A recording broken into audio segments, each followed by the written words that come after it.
TSM6 న్యూస్కి స్వాగతం. గుమ్మడిదల గ్రామంలో చిమ్ముల రవీందర్ రెడ్డి తండ్రి నారాయణ రెడ్డి ఇంటికి తాళం వేసి గుమ్మడిదల గ్రామంలోని వారి బంధువుల వద్ద పూజకు వెళ్లి ఇంటికి తిరిగి రాగా వారి ఇంటికి ఉన్న తాళం ఎవరో గుర్తు తెలియని దొండగలు పగలగొట్టి బీరువాలోని బంగారు నగలు దొంగలించారు. ఈ దొంగతనం కేసులో సిఐ జిన్నారాం, వి సుధీర్ కుమార్, ఎస్ఐ గుమ్మడిదల ఎం మహేశ్వర్ రెడ్డి, మునియ నాయక్, హెచ్సి కిషోర్ పీసీ టీమ్గా ఏర్పడి సుమారు వారం రోజులు 150 సీసీటీవీ కెమెరాల ద్వారా ఈ కేసును ఛేదించి విలేకరుల సమావేశం నిర్వహించారు. పట్టపగలు ఇళ్లలో దొంగతనాలు చేసేటువంటి ఒక నేరస్తుని గుమ్మడిదల పోలీసు వారు పట్టుకొని అతని నుండి 10 తులాల 24 క్యారెట్ బంగారు బిస్కెట్, 2 సెల్ ఫోన్లు మరియు అఫెన్స్కి ఉపయోగించినటువంటి హోండా షైన్ బైక్ని స్వాధీనం చేసుకోవడం జరిగింది. వివరాల్లోకి వెళ్తే ఈ అఫెండర్ పేరు సయ్యద్ అమీర్ అలియాస్ అహ్మద్.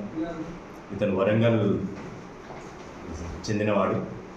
ఇతను దాదాపు 1998వ సంవత్సరం నుంచి ఇప్పటివరకు దాదాపు 20 సంవత్సరాల నుంచి పట్టపగలు ఇంటికి తాళాలు వేసిన వాటిని టార్గెట్ చేస్తూ ఇంట్లో దొంగతనాలు చేస్తూ పలు పోలీస్ స్టేషన్లలో దాదాపు 150 పైగా ఇతని మీద కేసులు ఉన్నాయి. సైబరాబాద్, హైదరాబాద్, రాజకొండ కమిషనరేట్, సిద్దిపేట, వరంగల్, నిజామాబాద్, సంగారెడ్డి, కరీంనగర్ ఈ మొత్తం 150 పైగా కేసులు ఇతని మీద నమోదయ్యాయి.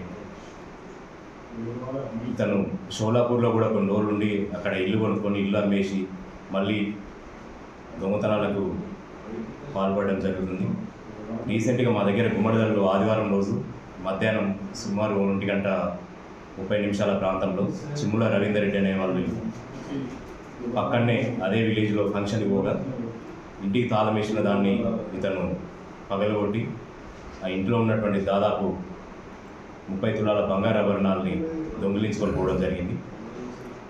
ఈ దొంగిలించుకుపోయిన సొత్తుని చార్మినార్ దగ్గర ఒక ప్రాంతంలో దాన్ని మెల్టీ చేసేసి ఆ మెల్టీ చేసిన బంగారాన్ని ఒక షాప్లో ఎక్స్చేంజ్ చేసి ఆ బంగారు బిస్కెట్ తీసుకోవడం జరిగింది. ఆ బిస్కెట్ మేము ఈరోజు అరేంజ్ చేసిన తర్వాత అతని కన్ఫెషన్ ప్రకారం దాన్ని వాళ్ళ ఇంటి దగ్గర సీజ్ చేసుకుని